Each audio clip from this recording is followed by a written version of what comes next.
का तो वो है, बोले सो निहाल सत श्री अकाल है। राजपूत रेजिमेंट का क्या है, राजा रामचंद्र की जय। और सुनिए कुमाऊं रेजिमेंट का क्या है, डोगरा रेजिमेंट का जय बद्री विशाल। और सुनिए दूसरा, छत्रपति शिवाजी महाराज की जय। तो भाई इनके लिए समस्या ये है कि जहां भगवानों की बात आ जाती है, अब बजरंग बली की जय इनको सांप्रदायिक नजर आती है।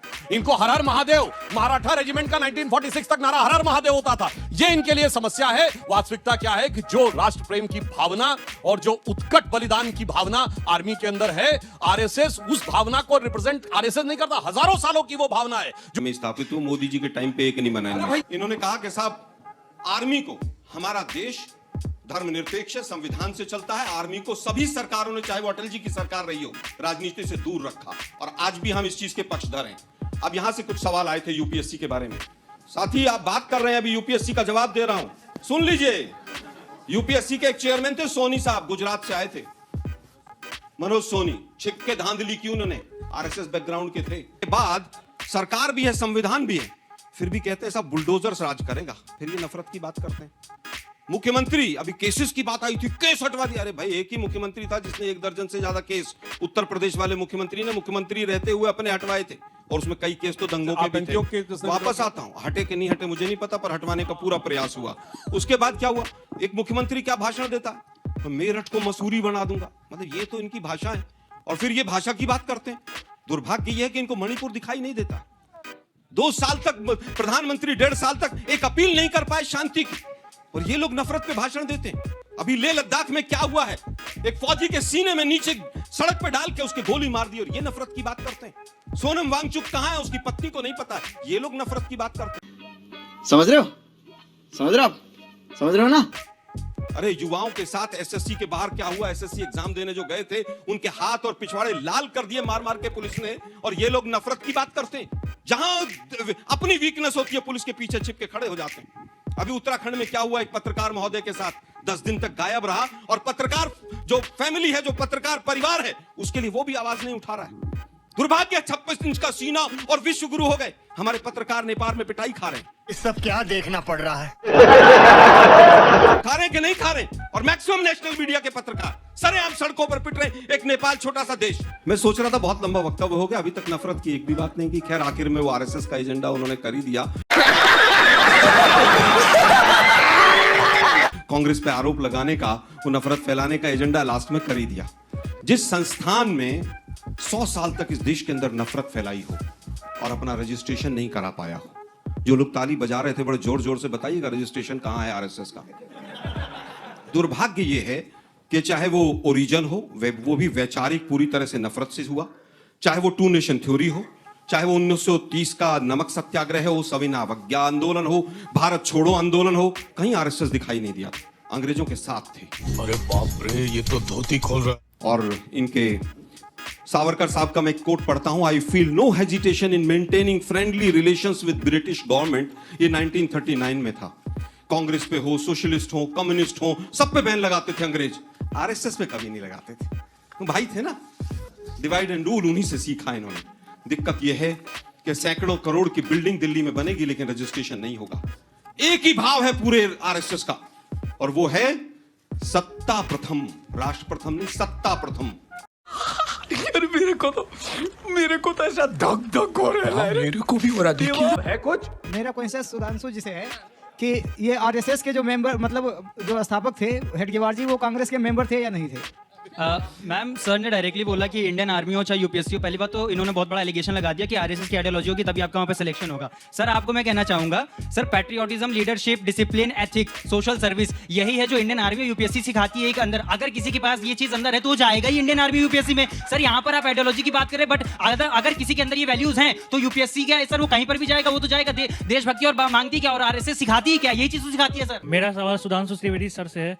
एक तरफ पीएम मोदी बोलते हैं वासुदेव कुटुंबकम, और एक तरफ आरएसएस के बारे में सपोर्ट करते हैं। आरएसएस एक तरफ से बांटती है, तो ये दोहरा नीति क्यों है ऐसा? शाबाश बेटा।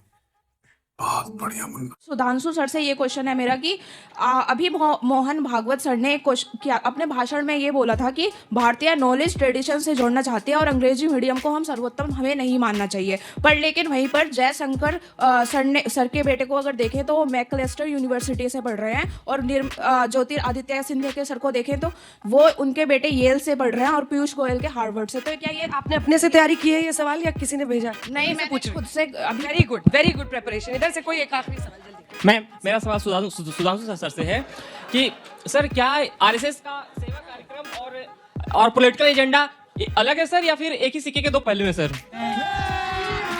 अभी मजा आएगा ना भिड़ो। पहला कहा गया कि भाई आर्मी में आरएसएस की विचारधारा है।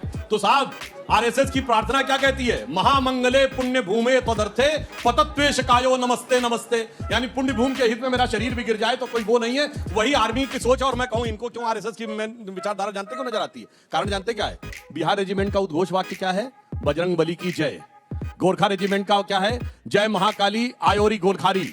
और अगर आप देखें तो सिख रेजिमेंट 15 दिन में इस्तीफा दे। दुर्भाग्य यह है कि इनकी चाहे भाषा हो, चाहे इनका आचरण हो, इनकी विचारधारा महिला विरोधी, दलित विरोधी। आप क्या पहनेंगे, आप क्या खाएंगे, और तो और अभी कुछ दिन पहले बताया कितने कितने बच्चे पैदा करेंगे, ये भी आरएसएस बताएगी। ये इनकी वो है। आज इनका क्या काम रह गया?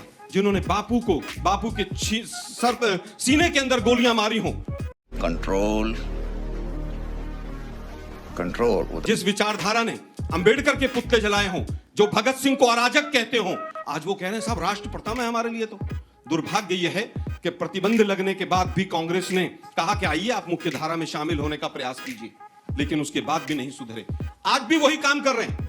मुझे इस बात को कहते हुए गर्व है कि इनकी एक चीज में निरंतरता है 100 साल से, और वो क्या है? नफरत फैलाने में, संस्थाओं पे कब्जा करने में। चाहे आज यूपीएससी हो, एसएससी हो, तमाम यूनिवर्सिटी हो, पेपर लीक हो, आप कहीं ना कहीं आरएसएस का एक आदमी जरूर पाएंगे। 100 साल से जिस तरह से नफरत फैलाई है और संस्थाओं पर कब्जा किया है। आज तो हालत यह है कि चाहे जुडिशियरी हो, चाहे आर्मी हो, हर जगह पर अगर आरएसएस की विचारधारा का आदमी नहीं जाएगा तो उसका रिक्रूटमेंट नहीं होगा। जो लोग तिरंगे का अपमान करते हो, संविधान का अपमान करते हो, मनुस्मृति को सब कुछ मानते हो, आज वो कह रहे हैं कि साहब राष्ट्र प्रथम। अभी यूपी में 2 दिन पहले क्या हुआ, पूरे देश ने देखा है किस तरह से तमाम राज्यों में पिछले 5-6 दिन का इतिहास उठाकर देख लीजिए। अभी आया कि 2 सिटी हैं, दिल्ली और पटना, महिलाओं के लिए सबसे असुरक्षित हैं। किसकी राज्यों की हैं भाई वो? अभी 6 राज्य ऐसे हैं टॉप के जहां पर क्राइम अगेंस्ट वुमेन सबसे ज्यादा है। 6 के 6 राज्य इनके शासित हैं। ये आरएसएस की ही विचारधारा है जो ट्रंप के सामने सरेंडर करती है। बुरा लगा। ये बहुत कमजोर लोग हैं, ये बुज़दिल संस्थान है। हालत यह है कि ये संस्थान जब हमारी 72 साल की एक मां अमेरिका से हथकड़ियां और बेड़ियां लगाकर लेकर आते हैं अमेरिका के लोग, तो इस संस्थान के लोग चुपचाप बैठे रहते हैं और मोदी जी के मुंह पर ताला लग जाता है। गजब टूपीबाज आदमी हो। इनका तरीका है कि पहले किसी चीज को इग्नोर करो, फिर डिनाई करो, फिर डाइवर्ट करो, फिर आर्ग्यूमेंट करो और फिर हार जाओ।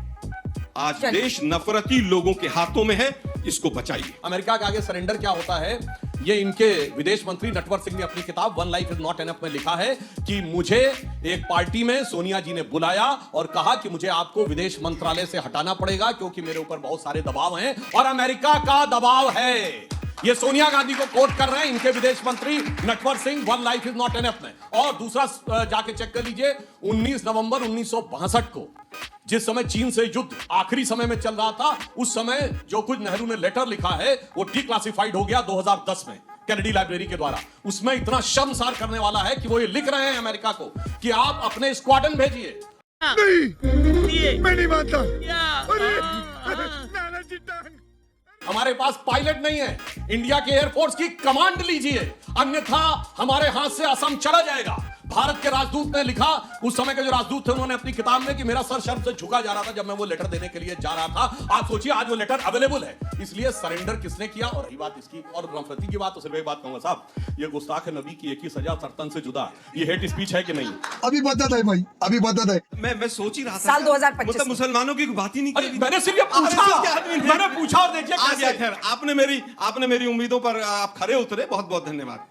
भगत सिंह के नाम पर एक चंडीगढ़ का एयरपोर्ट बनाने के लिए वो मूर्ति जो थी वो कई साल तक इंतजार करती रही। कम्युनिस्टों से किस तरह का रिलेशन राइट विंग का रहा है ये पूरे देश ने देखा है। 1935 में गवर्नमेंट ऑफ इंडिया एक्ट आया और तमाम छोटे छोटे चुनाव हुए और उसके बाद 39 में द्वितीय विश्व युद्ध शुरू हो गया।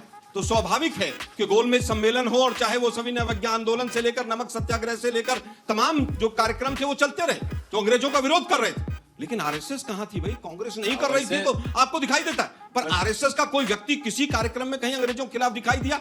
वो चिट्ठी लिखी थी वो नटवर सिंह, अरे भाई नटवर सिंह जी चिट्ठी लिखी थी। अरे चिट्ठी नहीं, अरे सुनो ना भाई, किताब भी लिखी थी। सुन तो लो, कब लिखी थी? जब कांग्रेस से बाहर हो गए थे, जब बसपा ज्वाइन कर ली थी। क्यों हो गई थी? अरे भाई बसपा में चले गए थे।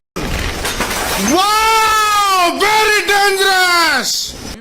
ऑयल फॉर फूड के मामले में उनका नाम जब आया तो इंटरनेशनल लेवल पे दिक्कत थी, ठीक है नहीं थी? दिक्कत ये है कि उनका बेटा और वो तमाम लोग उसमें फंसे हुए थे। अब उसके ऊपर ये था वो था। अरे भाई ये बताओ ना, हथकड़ियां बेड़ियां लगकर आ रहे हैं, मोदी जी चुप क्यों हैं? उसका जवाब क्यों नहीं देते? वो मतलब पहले ये हुआ था, 1970 में ये हुआ था। ये आरएसएस की ही विचारधारा है कि आप इतिहास में जीते रहिए, 5 किलो राशन लेते रहिए, शौचालय बनवा दिया गया है, दिल और दिमाग को घर पर रख के आइए।